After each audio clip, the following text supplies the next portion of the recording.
मेरी क्लास में आप सभी लोगों का स्वागत है। बच्चों, आज हम संस्कृत दिग्दर्शिका में भोजस्य औदार्यम पाठ को पढ़ेंगे।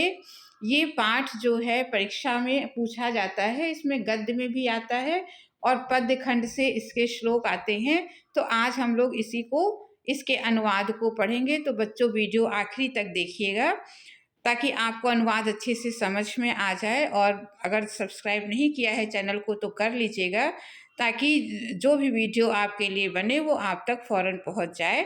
तो हम लोग अब इसके अनुवाद को देखते हैं। पाठ का नाम है भोजस्य औदार्यम। इसका अर्थ होता है भोज की उदारता। एक राजा भोज थे, उनके बारे में इसमें उनकी उदारता के बारे में इस पाठ में बताया गया है। तो भोज की उदारता। अब एक एक लाइन को देखते हैं। ततः कदाचित द्वारपाल आगत्य महाराज भोजम प्राह। तब कदाचित माने किसी, द्वारपाल ने, आगत्य माने आकर, महाराज भोज से, प्राह माने कहा। तब किसी द्वारपाल ने आकर महाराज भोज से कहा, देव कौपीनावशेषो विद्वाना द्वारि वर्तते।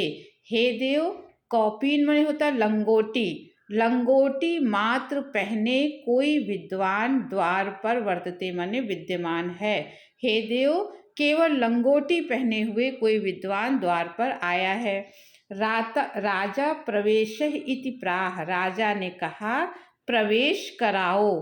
ततः प्रविष्टम सह कवि भोजमालोक्य। ततः मैंने तब, प्रविष्ट होकर, सह कवि मैंने उस कवि ने, तब प्रवेश करके उस कवि ने, भोजम आलोक्य माने भोज को देखकर कहा, अद्य में दरिद्र नाशो भविष्यति। आज मेरी दरिद्रता का नाश हो जाएगा। मत्वा तुष्टो हर्षा श्रूण मुमोच। और इस प्रकार सोचकर वो हर्ष से खुशी के आंसू बहाने लगा। राजा तमालोक के प्राह। तमालोक के माने उसको देखकर। राजा ने उसको देखकर कहा, कवि किम रोदसी। हे कवि, तुम क्यों रोते हो। ततः कविराह। तो कवि ने कहा, राजन आकर्ण्य मद ग्रह स्थितम। हे राजन, आप मेरी गृहस्थी के हाल को सुने। अब आगे की पंक्तियों में देखते हैं क्या बताया। यहाँ पर आपका एक श्लोक आ रहा है, तो इस श्लोक के अनुवाद को अब हम देखते हैं। यहाँ पे कवि ने कहा, अये लाजा नुच्चे पथि वचन माकर्ण्य ग्रहणी। शिशो करणो यत्नात् सुपिहितवती दीन वदना। अये लाजा नुच्चे। लाजा माने तो लावा। अरे लावा ले लो। पथि माने पथिक के। ऐसे वचनों को अपने कानों से सुनकर मेरी जो गृहिणी है वो शिशु करणों माने शिशु के कान को, अपने बच्चे के कानों को यत्न पूर्वक बंद कर देती है। मतलब दीन वदना माने दीन मुख वाली मेरी स्त्री जो है, अरे लावा ले लो, पथिक के ऐसे आवाज को सुनकर अपने बच्चे के कानों को यत्न पूर्वक बंद कर देती है। और मई छीड़ो पाए यद कृतम दृशाव अश्रु बहुले तदंतः शल्यम में तमसि पुनरुद्ध मुचितम।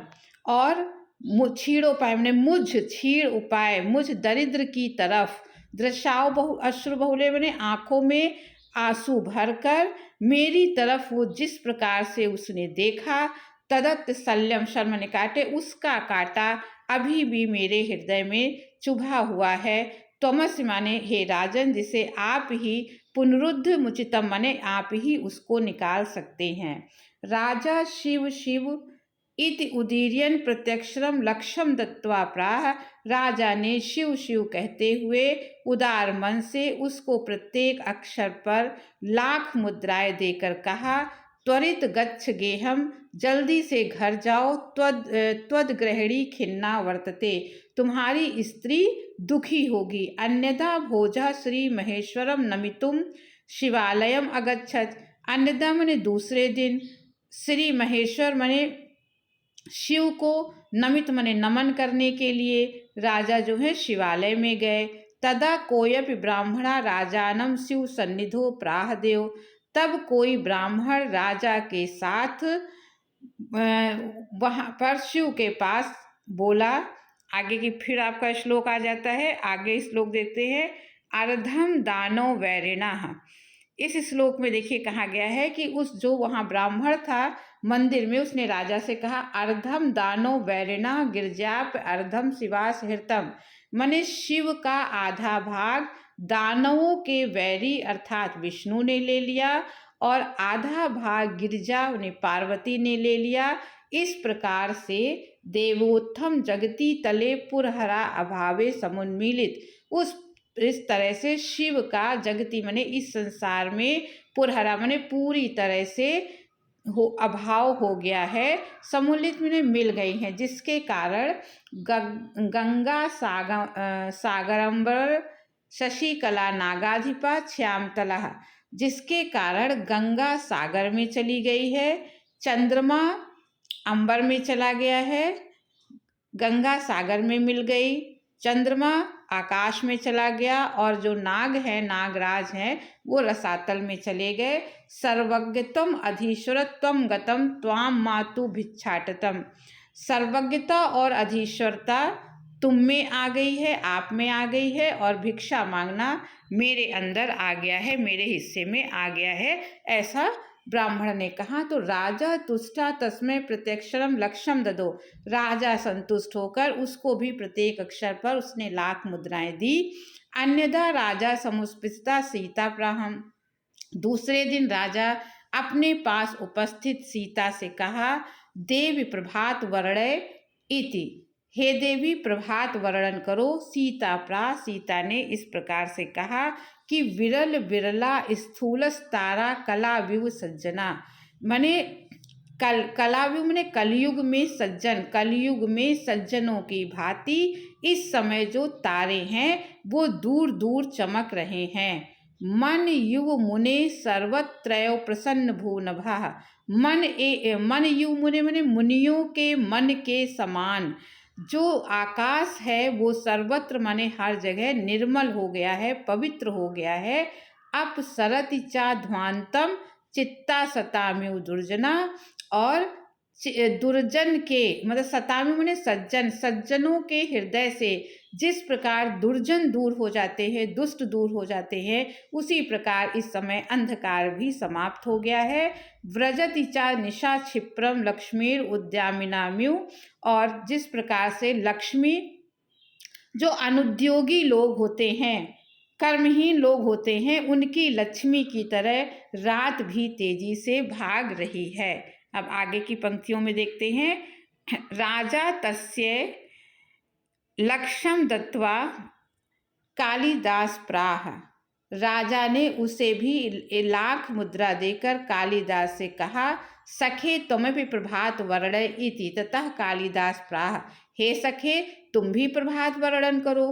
तब कालिदास ने कहा अभूत प्राची पिंगा रसपति र्यु प्राप्य कनकम, कनकम मने सुनहरा, मने सूर्य की सुनहरी किरणों को प्राप्त करके, जो प्राची मने जो पूर्व दिशा है, रसपति र्यु मने पारे की भांति, पिंगा मने पीली, मने सुनहली किरणों को, सूर्य की सुनहली किरणों को प्राप्त करके जो पूर्व दिशा है वो पारे के समान पीली हो गई है। गतश्छायस चंद्रो बुध जन यु ग्राम सदस्य, जिस प्रकार ग्राम सदस्य मने गंवारों की सभा में विद्वान की भांति इस समय गतश्छाय चंद्रो मने चंद्रमा भी, चंद्रमा की चमक भी फीकी हो गई है। अब इस प्रकार से हम लोग आगे देखते हैं। आगे की पंक्तियों में कहा है क्षणस क्षीणस तारा नृपतया इमान उद्यम परह, क्षण मने क्षीणस तारा, तारे क्षीण हो रहे हैं, नृपतया मने राजा, इमान अनुद्यम परह मने अनुद्योगी राजाओं के समान इस समय तारे भी क्षीण हो गए हैं, कमजोर हो गए हैं। ना दीपा राजन्ते द्रविड़ रहिता नाम्यो गुणा, और इस प्रकार जो द्रविड़ रहिता मने द्रविड़ मने धनहीनों के गुणों के समान इस समय दीपक भी राजन्ते मने जल नहीं रहे हैं, प्रकाशित नहीं हो रहे हैं। राजाति तुष्टः तस्मै प्रत्यक्षरम लक्षोदता, राजा उससे भी संतुष्ट होकर उसके प्रत्येक अक्षर पर उसने लाख मुद्राएं दी। तो इस प्रकार से बच्चों आपको इस पाठ का अनुवाद अच्छे से समझ में आ गया हो, आपको अच्छा लगा हो तो सब्सक्राइब करिएगा और अगले वीडियो में फिर किसी और टॉपिक के साथ मिलेंगे। तब तक के लिए धन्यवाद।